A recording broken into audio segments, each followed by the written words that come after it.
Boa noite, espero que já esteja entrando. Se estão me escutando bem, por favor, deem um joinha. Agora eu vou convidar a acadêmica de hoje, Caroline. Caroline, você já está por aí?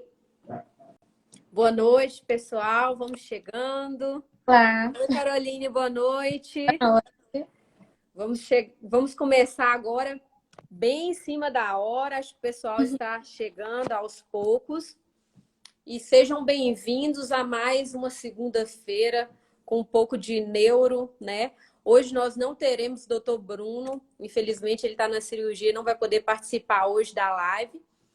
Mas vai ser muito legal. A gente vai falar sobre um tema muito interessante, que é o papel do neurocirurgião no AVC. Eu não sei se alguém já parou para pensar se AVC era mais uma coisa clínica ou se o neurocirurgião ele teria algum papel, tanto no AVC isquêmico quanto no hemorrágico. A gente vai falar de alguns aspectos dessa atuação do neurocirurgião, tanto no momento do AVC quanto no pós, né? No decorrer da investigação e tratamento dos pacientes com AVC. Então, a princípio, para quem está chegando, 15 minutos de neuro, qual o papel do neurocirurgião no AVC? Caroline é a acadêmica convidada de hoje. Caroline, seja bem-vinda. Eu quero que você se apresente e fale para a gente por que o interesse por essa área da neuro, como que foi isso. Boa noite Boa noite. também. Sou a Caroline Ribeiro, sou acadêmica de medicina do 7º período da Unigran Rio. Eu sempre tive professores que me incentivaram muito a gostar de neuro, sempre foram muito bons. E eu tive interesse de participar do projeto com o objetivo de ampliar, né, esse conhecimento, tanto da neurologia quanto da neurocirurgia. Está sendo muito bom, estou adorando. Ok, maravilhoso. E agora eu vou te pedir para falar um pouco, para falar sobre o nosso caso clínico de hoje. Gostaria que você passasse para a gente o caso clínico, por favor. Pode falar. Certo. Homem, 67 anos, foi admitido na emergência com relato de perda de força. Ao exame, apresentou pressão arterial de 150 por 100, frequência cardíaca de 88, glicemia de 120, hemiparesia direita e paralisia facial direita, orientado, sem outras alterações. História prévia de hipertensão não tratada e diabetes.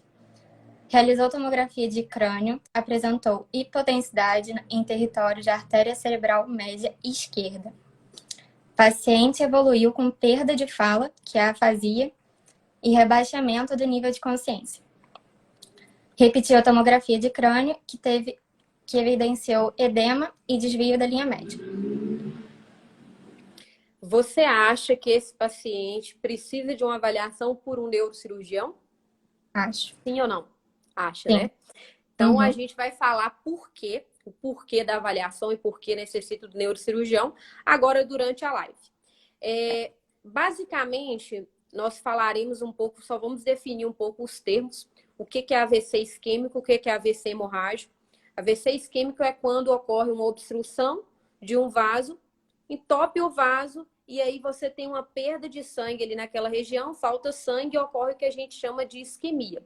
E o AVC hemorrágico, quando você tem uma ruptura de um vaso e ele causa um sangramento, né? E aquele sangramento naquele local comprime estruturas do local, causando os sintomas. Existem também dois termos que muita gente pergunta, mas AVC é a mesma coisa que AVE? AVE é a mesma coisa que AVC? Antes o nome mais usado era AVC, acidente vascular cerebral. Porém, esse nome ele limitava um pouco a lesão apenas do cérebro. O AVE é um termo, acidente vascular encefálico, que engloba a maior parte das estruturas intracranianas, que vai ser, além do cérebro e seus hemisférios, o diencéfalo, que é tálamo e hipotálamo, e o tronco cerebral, que é mesencéfalo, ponte, bulbo e o cerebelo. Então, assim, o nome mais correto é AVE. Se você for fazer uma prova, você vai escrever, né, alguma resposta que tiver, você vai escrever AVE. Porém, usualmente, a palavra AVC, a sigla AVC, ela é muito mais popularizada, ela é muito utilizada muito mais do que AVE. Então, você pode falar um ou outro, mas para fins de prova, de alguma avaliação, é mais correto, né, utilizar a palavra AVE. Então, em relação tanto ao AVC isquêmico quanto ao AVC hemorrágico, o neurocirurgião ele tem um papel tanto no momento do AVC, tanto na fase aguda, às vezes durante a investigação e também durante o tratamento. Eu vou começar a falar um pouco do AVC isquêmico. Quando vão chamar um neurocirurgião, o que o neurocirurgião vai fazer no AVC isquêmico? Vamos supor que chegue esse paciente, chegue um paciente com AVC, com quadro de AVC, diagnosticado na tomografia, e avaliassem a possibilidade de uma trombectomia. O que é trombectomia? Trombectomia é uma desobstrução do vaso com o objetivo de recanalizar aquele vaso. Então, é tirar aquele trombo. O neurocirurgião endovascular, ele pode fazer esse procedimento, que é ir lá tirar o trombo, desobstruir, para recanalizar e obter o fluxo naquela região. Porém, não é para todos os pacientes com AVC. O ideal é que seja realizado nas primeiras 6 horas, mas esse tempo ainda pode se estender. Já tem estudos que falam que pode até 24 horas após o procedimento. Ele é indicado quando há uma oclusão proximal de vasos da circulação anterior. Então, você tem que visualizar em algum exame de imagem sinais de obstrução da artéria cerebral média, artéria cerebral anterior, né, da circulação anterior. Da circulação posterior ainda não tem muitos estudos. Existem vários critérios, várias avaliações, que eu não vou entrar muito a fundo nisso aqui, mas existem os critérios que você utiliza para indicação de trombectomia, que é o NIHSS, que é uma classificação do AVC, e o critério Aspect, que é de sinais de hipodensidade na tomografia. São esses que definem se você vai fazer a trombectomia ou não, né? A trombectomia é um procedimento cirúrgico. Existe a trombólise, que é um procedimento não cirúrgico, é medicação que é utilizada, e uma não contraindica a outra. Então, você pode fazer no mesmo paciente trombólise e trombectomia, dependendo da indicação. O paciente, exemplo, foi realizada trombectomia, depois esse paciente ele tratou AVC e a gente tem que investigar o AVC isquêmico. Qual o papel? O que o neurocirurgião faz na investigação? Tem um exame chamado de arteriografia, que também é realizado por um neurocirurgião ou um intervencionista. Esse exame é um exame que a gente faz com contraste para avaliação dos vasos cervicais, carótidas e vertebrais. São um dos exames utilizados na investigação do AVC. E é um exame que você avalia se tem placa na carótida, se tem placa na vertebral, que poderiam ser as possíveis causas do AVC. Nesse momento, o neurocirurgião também entra. E caso seja alguma placa que tenha um grau de obstrução, que a gente veja que a causa do AVC foi isso, ele pode ter indicação de angioplastia, que é um procedimento em que você coloca um stent e abre o vaso. Então, eu já falei de três intervenções que o neurocirurgião pode fazer no AVC isquêmico, que é a trombectomia, a arteriografia e a angioplastia. Agora, eu vou falar um pouquinho sobre o AVC hemorrágico. Eu acho que muita gente pode ter já alguma concepção que no AVC hemorrágico sempre é caso de chamar o neurocirurgião, sempre vai operar. Não é bem assim. Sempre tem que ser avaliado. O paciente que tem um sangramento, né, que tem um AVC hemorrágico, intracerebral, encefálico, né, tem que ter avaliado pelo neurocirurgião para quê? Para definir se é cirúrgico ou não. A maioria são casos cirúrgicos? Não. A maioria dos AVCs hemorrágicos são pequenos ou mais profundos, e, em geral, não vão ter indicação cirúrgica. Então, quando que seria indicado cirurgia? Em geral, quando você tem uma hemorragia grande, uma hemorragia que a gente chama lobar, né? Que tenha algum efeito de massa, que seja alguma coisa volumosa. Uma hemorragia, por exemplo, no cerebelo de 3 centímetros, ela tem que ter intervenção. E Se tiver sinais de hipertensão intracraniana na tomografia, desvio de linha média, também já é indicação de drenagem desse hematoma. Então, no AVC hemorrágico é só na fase aguda que o neurocirurgião vai avaliar? Não. A gente também entra na investigação da causa.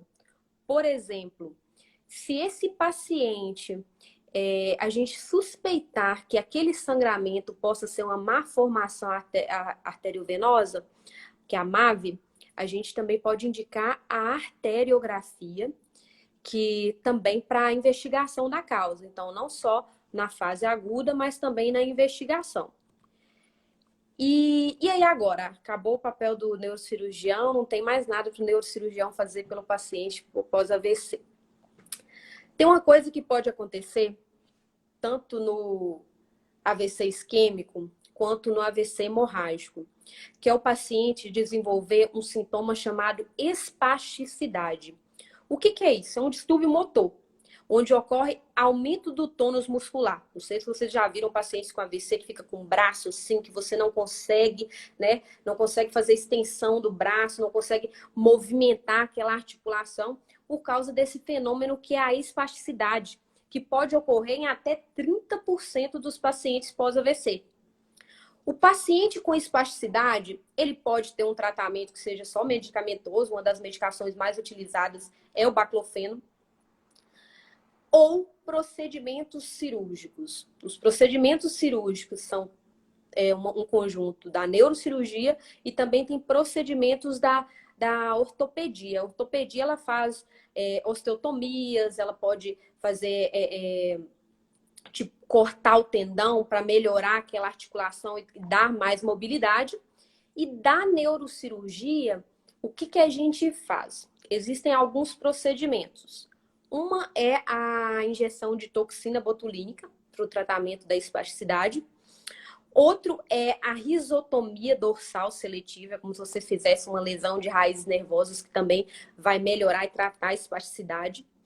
Outra é a mielotomia, que é como se fosse uma lesão que você faz na medula para melhorar a espasticidade. Tem a cordotomia também, que é como se fosse uma interrupção de um tracto ali na medula. Então, assim, são uma gama grande de procedimentos e, além disso, tem a bomba de baclofeno. O que é bomba de baclofeno? A gente imagina bomba uma coisa que vai explodir, mas não é bem isso. A bomba de baclofeno é o paciente que você está tratando essa espasticidade, está respondendo bem, você aumenta a dose, mas chega um momento que você não consegue mais aumentar a dose sem que tenha efeitos colaterais. E você precisa de uma dose maior.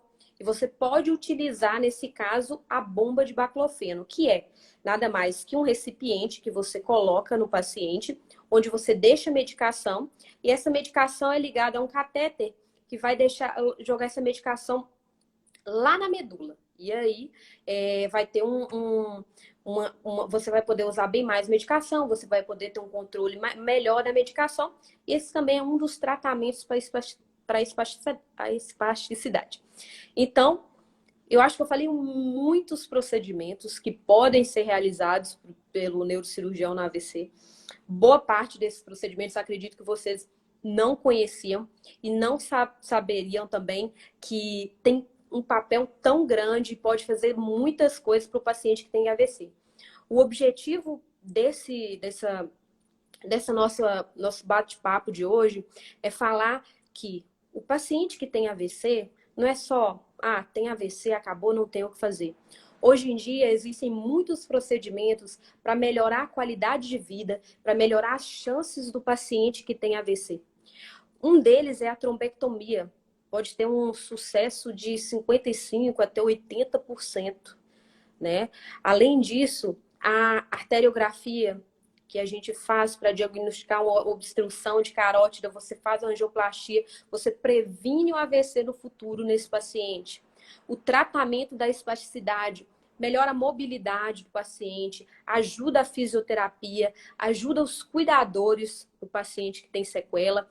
Então, assim, eu acredito que tem muitos procedimentos que as pessoas não conhecem e que existem e estão aí para ajudar o paciente, para melhorar a qualidade de vida do AVC, que infelizmente é uma das maiores causas de morte incapacidade e que a gente tem muito a fazer por esse paciente. E se você tiver na dúvida, achar que um neurocirurgião pode fazer alguma coisa para melhorar ou a espasticidade ou na investigação do paciente com AVC, tanto hemorrágico quanto isquêmico, eu acho que às vezes merece sim a nossa avaliação. Eu espero que vocês tenham. Eu acho que eu falei um pouco rápido, mas eu estou querendo manter esses temas um pouco mais enxutos mesmo, para a gente ter um pouquinho de mais tempo para responder as dúvidas. E eu espero que tenham gostado dos temas e entendido o papel do neurocirurgião no AVC. Você gostou? O que você Foi achou ótimo.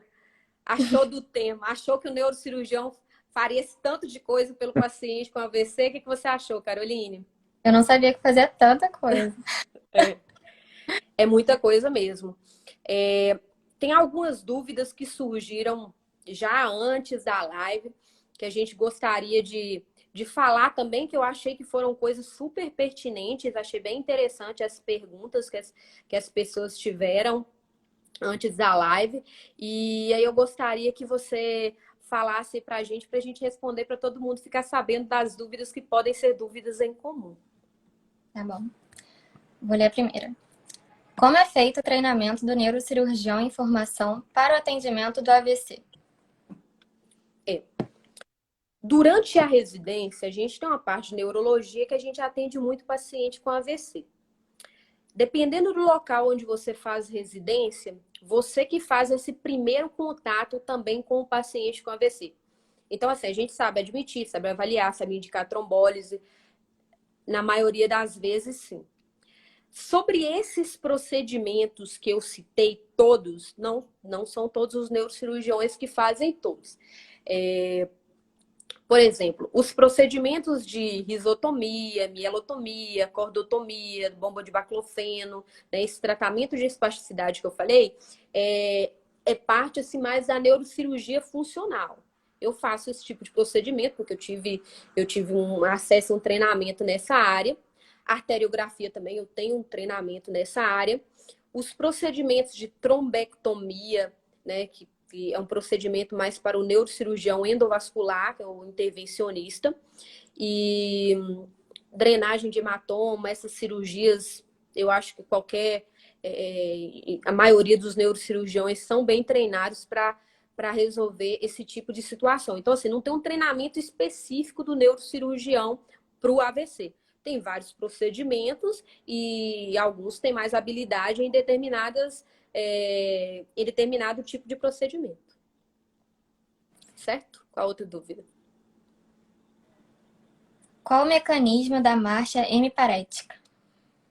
Sim, por que os pacientes perdem a força? E uma coisa também que eu não cheguei a falar, esse paciente do nosso caso, ele chegou com a perda de força em um lado do corpo, e que era do lado direito. E o AVC dele era do lado esquerdo.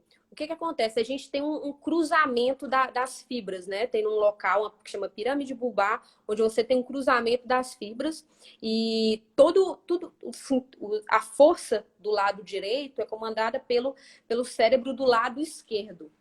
E por que perde a força? É por alguma interrupção na via motora. Pode ser tanto no córtex motor, pode ser cápsula interna, pode ser nos tratos motores. Então, essa é a explicação para que ocorra essa perda de força. Outra pergunta? Sim. Há um tempo estimado após o início da reabilitação para se dizer que as sequelas não são reversíveis? Olha, eu achei essa pergunta super interessante. É variável. Tem pacientes que vão se recuperar antes, tem pacientes que vão se recuperar num tempo ainda posterior. Mas, assim, em geral, que o paciente recuperou em um ano, a chance de recuperar mais ainda é um pouco menor, né? Então, fica em torno de um mês até um ano. Só que isso é variável. Um paciente jovem, saudável, provavelmente ele vai recuperar mais rápido. Um paciente, depende do tipo de AVC, do grau de AVC, né, do tamanho da isquemia que foi a área afetada. Então, depende de vários fatores, mas a média de tempo é essa mesmo. Tá bom.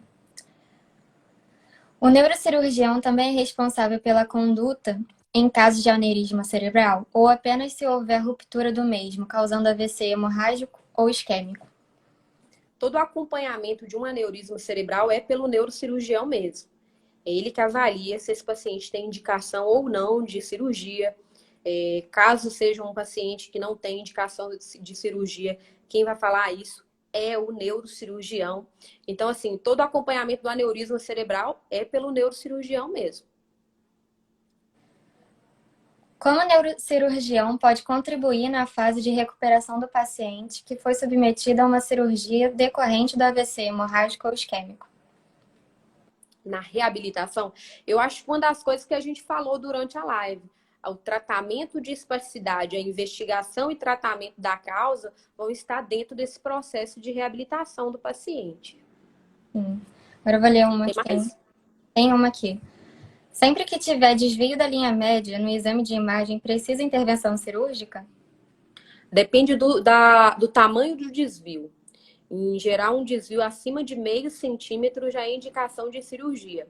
Não só falando de AVC isquêmico, mas falando de outras condições de trauma também, é um número que a gente usa.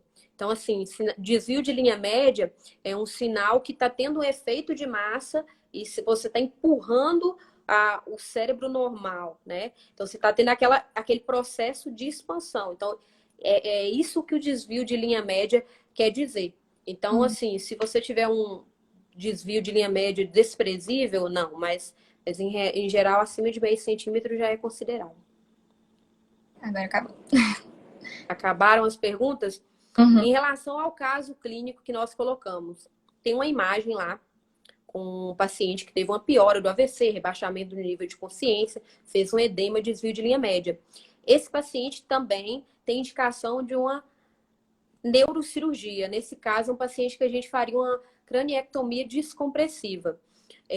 A craniectomia descompressiva no AVC isquêmico, ela ainda assim tem alguns critérios ainda não muito bem definidos, porque tem muitos fatores que podem interferir no prognóstico do paciente. Por exemplo, paciente muito idoso, em geral tem um prognóstico muito ruim, a recuperação muito ruim, você evita fazer. O paciente que tem mais de 24 horas de AVC, também você tem que pesar muito se você vai intervir, vai fazer uma descompressiva ou não. Né? O paciente que tem uma área muito extensa, desde a primeira tomografia, também você tem que avaliar. Então, tem alguns fatores relacionados a um prognóstico muito ruim que você sempre tem que pesar na hora entre decidir para fazer uma craniectomia descompressiva, porque também é uma cirurgia que tem uma morbidade para o paciente também. Uhum. Mais alguma pergunta? Apareceu mais uma. Como o neurocirurgião pode contribuir no diagnóstico de morte encefálica em pacientes acometidos por AVC hemorrágico? Então, essa pergunta eu não vou responder. Por que eu não vou responder? Eu não vou responder porque semana que vem, segunda-feira, às 20h37, a nossa live será sobre morte encefálica. Então, quero deixar vocês na curiosidade. A gente vai falar em como é feito o diagnóstico, né? Quais são os sinais, né? Será que é só um neurocirurgião, só um neurologista? Quem que pode fazer esse diagnóstico de morte encefálica e como é realizado, né? E como é feita toda essa abordagem, a gente vai falar na próxima live da próxima segunda-feira. Mais alguma pergunta? Não, acabou. Eu não acredito. Não ficou 15 minutos, quase que era 15 minutos. Mas eu acho que... Eu espero que todos tenham gostado do tema. Se tem acadêmicos, se tem pessoas da área da saúde escutando, eu gostaria muito que vocês também participassem, sugerissem temas. A gente tem um grupo de WhatsApp com vários acadêmicos em que a gente faz outros projetos além do projeto 15 Minutos de Neuro. E também tem alguns acadêmicos que acompanham o dia a dia do neurocirurgião, me acompanham o Bruno em nossas cirurgias. E eu acho que é uma coisa bem legal e quem quiser participar, só me enviar um direct, ou para mim ou para o Bruno, que a gente vai ficar muito feliz. Quanto mais gente participar, acredito que vai ser melhor. E quem não pôde, né? Quem não pôde assistir ou está chegando agora no final, a live fica salva aqui no IGTV para vocês poderem assistir a hora que vocês quiserem. Tudo bem? Caroline, foi um prazer conhecê-la, né? Em breve vou te chamar para ver as nossas cirurgias. Você é aqui do Rio, não é isso? Sim, sou Então, ansiosa. em breve eu te chamar para participar das cirurgias com a gente. E a todos que participaram, muito obrigada, tá? Se tem mais alguma dúvida, alguma coisa que vocês gostariam que aprofundassem em relação aos procedimentos que foram citados, me envie a dúvida ou eu vou fazer um post a respeito. E obrigada por todos. Boa noite e até a próxima live. Tchauzinho. Boa noite. E como é que faz? Aqui.